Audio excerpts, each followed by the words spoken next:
आजाद सिपाही ने अपना नया ऐप लॉन्च किया है। आप उसे प्ले स्टोर पर जाकर आजाद सिपाही टाइप कर उसे इंस्टॉल कर सकते हैं। गड्ढा भरने में जुटा एनडीए, यूपीए में अब भी जारी है खींचतान। रविंद्र पांडे को मनाकर भाजपा ने दूर की बड़ी बाधा। झामुमो से पट नहीं रही कांग्रेसियों की दूरी। नमस्कार, आजाद सिपाही के खबर विशेष में आपका स्वागत है। मैं हूं राहुल सिंह। झारखंड के 14 संसदीय सीटों में से गिरिडीह का चुनावी संघर्ष इस बार बेहद रोचक हो गया है। भाजपा ने पिछले 5 बार से अपने कब्जे में रही इस सीट को इस बार अपनी सहयोगी आजसू को दे दी है। उसके उम्मीदवार चंद्र प्रकाश चौधरी, जो झारखंड सरकार में मंत्री भी हैं, अपनी जीत के लिए जी जान लगाए हुए हैं। उधर यूपीए के सीट शेयरिंग के तहत गिरिडीह सीट झामुमो के खाते में गई है और उसने डुमरी के विधायक जगन्नाथ महतो को एक बार फिर मैदान में उतारा है। इस तरह गिरिडीह संसदीय सीट पर इस बार 2 विधायकों के बीच मुकाबला है।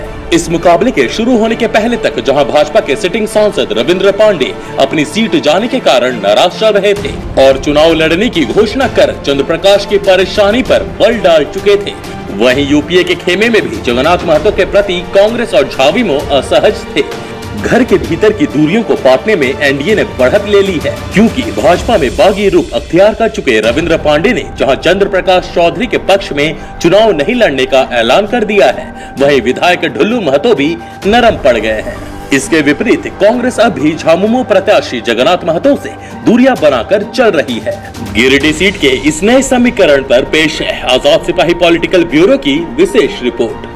कुछ दिन पहले जब गिरिडीह के निवर्तमान सांसद रविंद्र कुमार पांडे दिल्ली में भाजपा के राष्ट्रीय अध्यक्ष अमित शाह और संगठन महामंत्री सौदान सिंह से मिलकर लौटे, तब किसी को इस बात का आभास नहीं था कि बाबा के मन का मैल धुल चुका है और वह खुद को भाजपा का अनुशासित समर्पित सिपाही मान चुके हैं।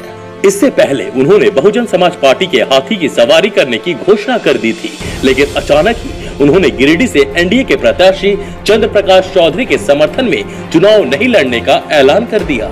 उनके इस रुख से जहां एनडीए खेमे में खुशी और उत्साह का संचार हुआ, वहीं चौधरी के समर्थकों ने राहत की सांस ली। यह सौदान सिंह की ठोस रणनीति और अमित शाह के रणनीतिक चातुर्य से संभव हुआ कि 5 बार के सांसद रविंद्र पांडे एक ही बार में मान गए।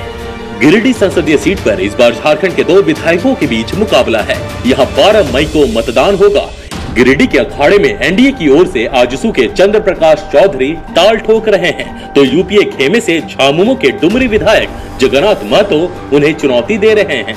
इन 2 कद्दावर नेताओं में से कौन बाजी मारेगा यह तो 23 मई को ही पता चलेगा, लेकिन फिलहाल मुकाबला शुरू होने से पहले के रिहर्सल में एनडीए भारी पड़ रहा है। जिस वक्त गिरिडीह सीट आजसू को दिए जाने का फैसला किया गया, भाजपा के लोग ही इसे पार्टी के लिए आत्मघाती बता रहे थे। उनकी आशंका सही भी थी, क्योंकि रविंद्र पांडे न केवल नाराज थे बल्कि उन्होंने चुनाव लड़ने का भी मन बना लिया था। गिरिडीह से रिकॉर्ड 5 बार सांसद बनने वाले पांडे बाबा ने इधर उधर तांग झांकी और अंततः बसपा के साथ होने का मन बनाया।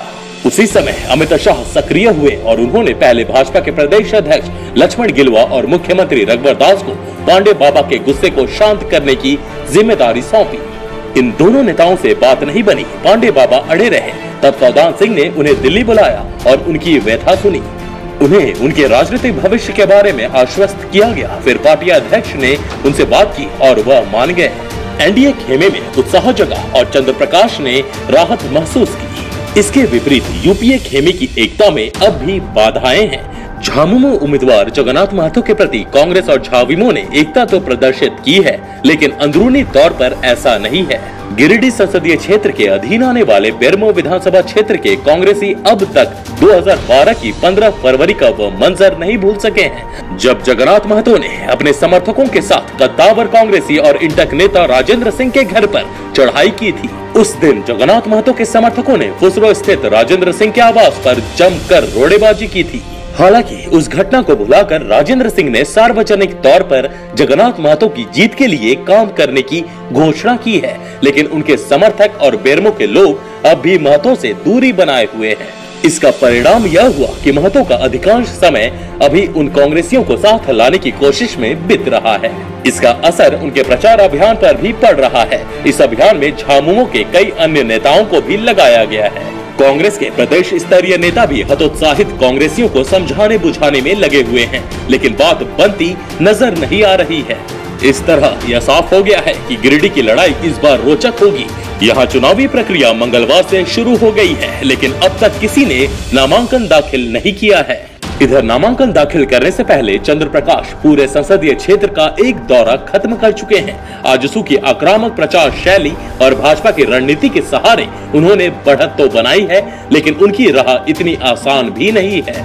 जगन्नाथ महतो की उस इलाके में अपनी पहचान है और पिछले चुनाव में वह रविंद्र पांडे से महज 40,000 मतों से पीछे रहे थे। पिछले चुनाव में रविंद्र पांडे को 3,91,000 और जगन्नाथ महतो को 3,51,000 वोट मिले थे। झाविमो के सबा अहमद को 57,000 और आजसू के उमेश चंद्र मेहता को 55,000 मत हासिल हुए थे। पिछले चुनाव में जदयू ने जलेश्वर महतो को उतारा था तो उन्हें 40,000 मत मिले थे। जलेश्वर महतो इस बार कांग्रेस में है और पिछले चुनाव में उन्हें मिले 40,000 मत इस बार किसके खाते में जाएंगे यह कहना मुश्किल है। कुल मिलाकर गिरिडीह के इस रोचक चुनाव दंगल में किसकी गोटी लाल होगी इसका पुनर्नुमान कठिन ही नहीं असंभव भी है। लेकिन वास्तविक मुकाबला शुरू होने से पहले एनडीए ने बढ़त बनाई है यह कहना अतिशयोक्ति नहीं होगी। आज के आजाद सिपाही के खबर विशेष में बस इतना ही। देश विदेश की तमाम बड़ी खबरों के लिए आप पढ़ते रहिए अपना लोकप्रिय दैनिक अखबार आजाद सिपाही। और हाँ, आप हमारे इस YouTube चैनल को सब्सक्राइब करना ना भूलें। जुड़े रहिए आजाद सिपाही के साथ। धन्यवाद।